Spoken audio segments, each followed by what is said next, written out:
So there's a story in the Bible about Jesus when basically he's questioned by the Sadducees and the Pharisees about his healing power, where it's coming from. And they say that it's coming from the devil.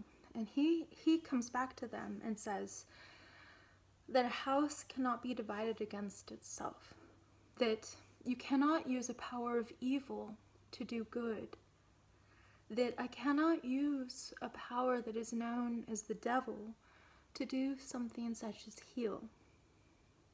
Right? He says this. Jesus himself says this.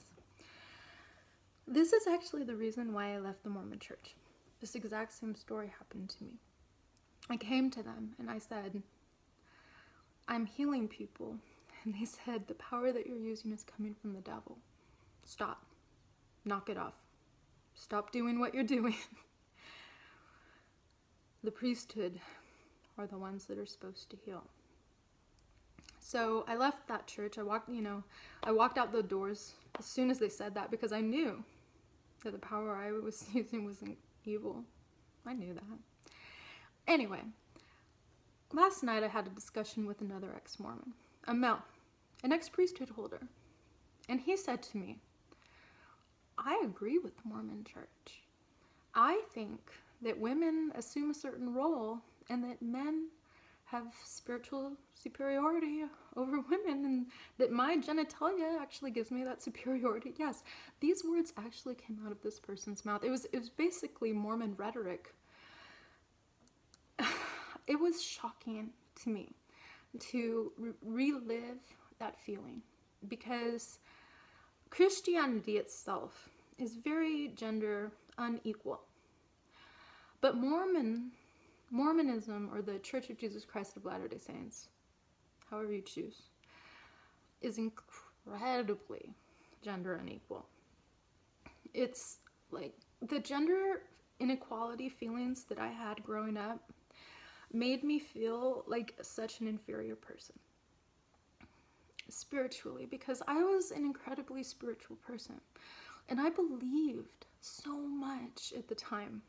And for them to tell me that I was inferior because of my gender, my genitalia, my female anatomy, and not my mind, not my heart, not my soul, not the things that I felt actually made me who I was, but actually because of how I was born.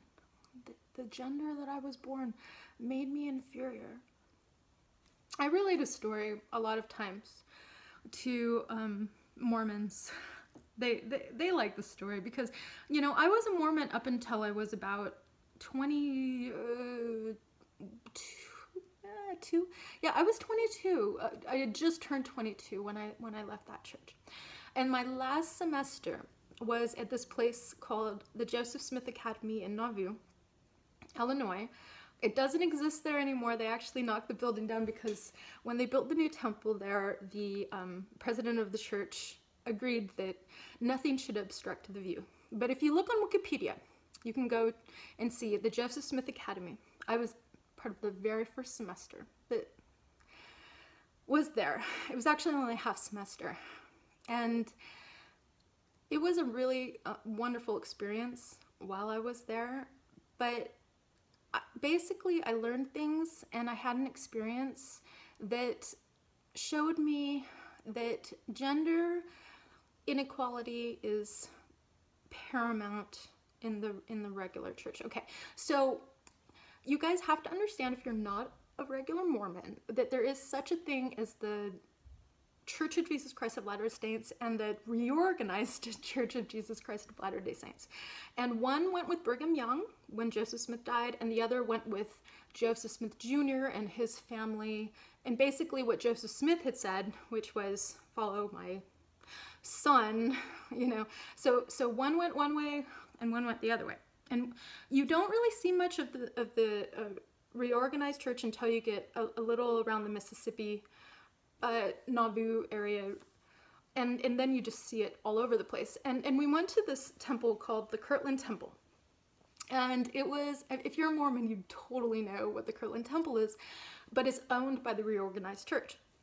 And so we went into the Kirtland Temple, and remember, you know, this is the first group of students back then, and there was a very small amount of us. Like within the entire school, there was about 6 boys and 20 girls. That was it.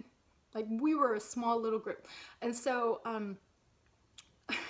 and so we got to the Kirtland Temple, and here comes this female priesthood holder out to introduce and walk us through the Kirtland Temple.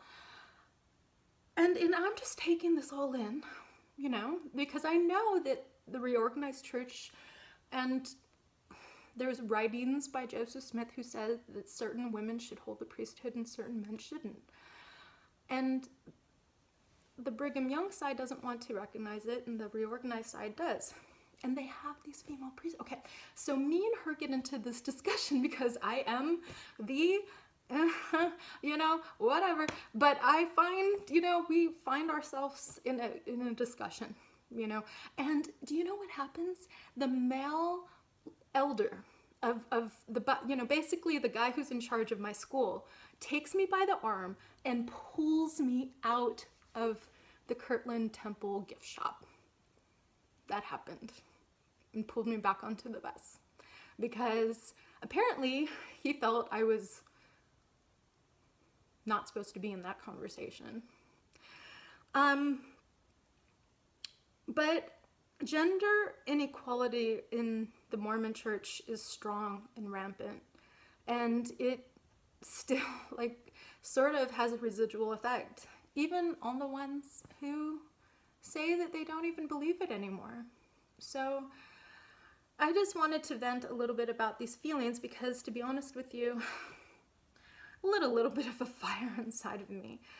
I don't like gender inequality and spiritual beliefs. I tend to go to spiritual systems that have no gender bias whatsoever. They seem to resonate with me much, much better than these sort of systems. So I'll leave that with you.